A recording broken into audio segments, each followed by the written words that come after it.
Okay, so earlier in this lesson we were talking about properties of rational exponents and how we basically have studied these before. We're just now applying them to exponents that are fractions.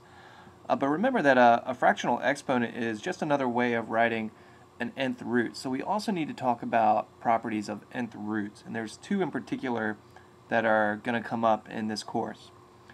Now, when you're going through these notes, it's going to be important that you have this list of powers in front of you just as a reference.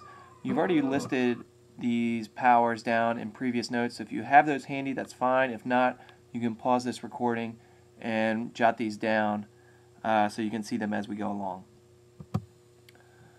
So as you can see, we have two properties of radicals that we need to know. The first one that says that the nth root of a product, a times b, can be split up into two nth roots, nth root of a times the nth root of b. Similarly, the nth root of a quotient, a divided by b, can be split up into the nth root of a divided by the nth root of b. And so we need to simplify the expression, the cube root of 4 times the cube root of 16.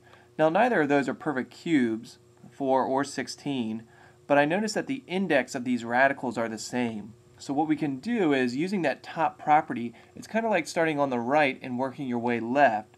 We're going to rewrite this as 1 cubed root, and underneath that cube root is going to be 4 times 16.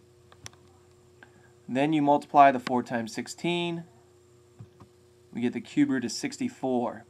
Now go back to your list, see if you can't find a perfect cube that equals 64, and we can see that the cube root of 64 is 4, because 4 to the third is 64. Similarly, the cube root of 12 times the cube root of 18, just like we did in the above example, what we're going to do is, since the indexes are the same, the index being 3, we're going to go ahead and write this as 1 cube root of 12 times 18. Multiply your 12 and 18 together. We get the cube root of 216.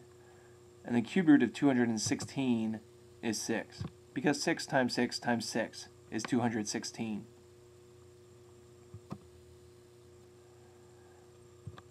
Very much like the multiplication problems, when you have division, what you're going to do is you're going to see, are my indexes the same? In this case they are, they're both 4.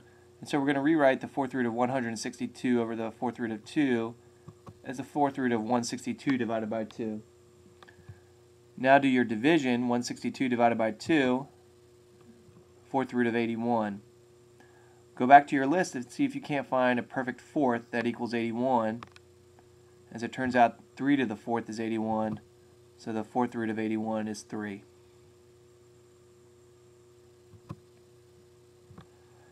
Now try the fifth root of 96 divided by the fifth root of 3 on your own. You can pause here and then pick it up when you're ready. Just like in the problem above, what we're going to do is we're going to write 1/5 root and do 96 divided by 3. That becomes the fifth root of 32. And the fifth root of 32 is 2.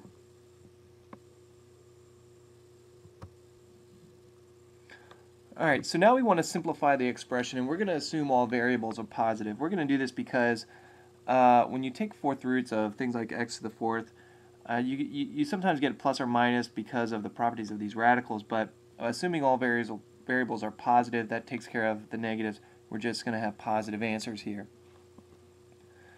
Now doing this, I look at the fourth root of 16, and I know what the fourth root of 16 is. The fourth root of 16 is 2, because 2 to the fourth is 16.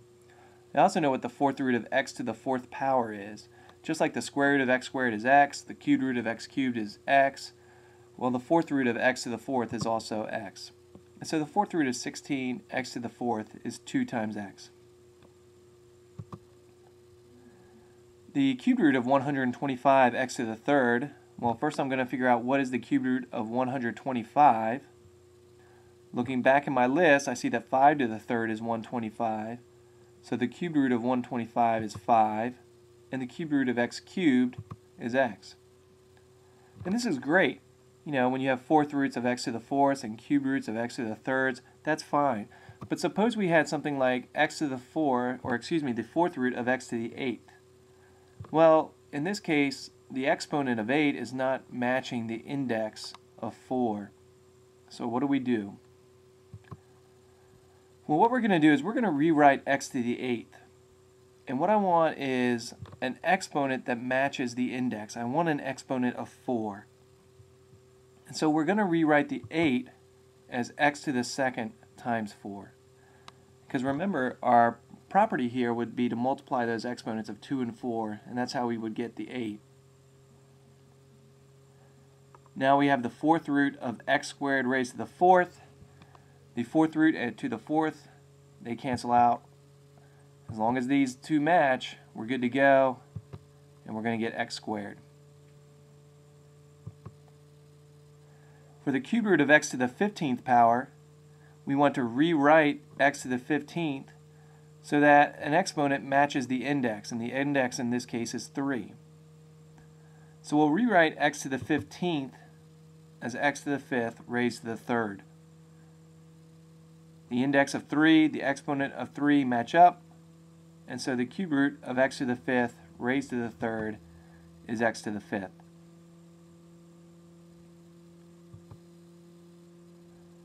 Now let's do it just with a few more variables. We have the cube root of x to the 3rd, y to the 12th, z to the 9th. I like the cube root of x to the 3rd. I don't have to do anything there. But with the y to the 12th, z to the 9th, we run into a little bit of trouble, so we're going to have to rewrite. So the first thing I'm going to do is I'm going to rewrite my cube root. Like I said, we like the exponent of x. We like the 3, so I'm just going to keep that the same, x to the 3rd.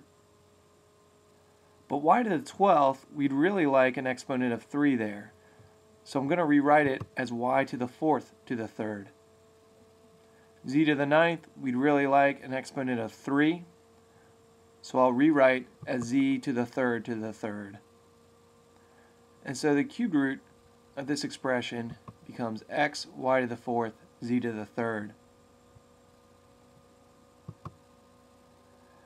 So with the fifth root of negative 32, a to the 10th, b to the 20th, well, I see a number there, negative 32. Okay, so when I go to rewrite, I'm going to look at my list, and I see that 2 to the 5th is negative, or is positive 32. So that tells me that negative 2 to the 5th is negative 32. For a to the 10th, we'd really like an exponent of 5. And so I'll rewrite it as a to the 2nd raised to the 5th. And for b to the 20th, we really want an exponent of 5. So I'll rewrite as b to the 4th raised to the 5th.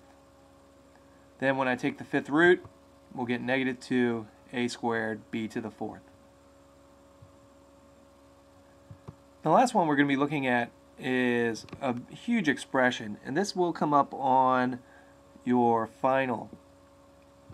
It might look confusing to begin with, but what I'm noticing is that with each of the radicals, the index is 3. So what we can do is we can rewrite it using one radical, and everything goes underneath that radical. The 2x, the times 32x squared, and then the all over 8. Now what we'll do is we'll simplify the top. See 2x times 32x squared. That'll give us 64x to the 3rd.